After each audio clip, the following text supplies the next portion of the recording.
రేపటి నుండి పెట్రోల్ దొరకదా? దేశంలో పెట్రోల్ ఇక రాదు, ఇక దొరకదు. ఇలాంటి వార్తలు మీరు వింటున్నారా? ఇలాంటి వార్తలు విని భయపడకండి.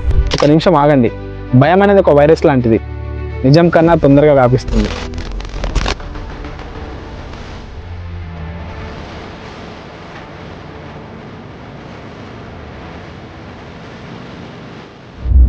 ఫేక్ ప్రచారాలు విని మీరు కంగారు పడకండి. ప్రస్తుతం దేశాల మధ్య గొడవతో మనకు చమురు అందదని ఫేక్ ప్రచారాలు జరుగుతున్నాయి. వీటిని మీరు నమ్మకండి.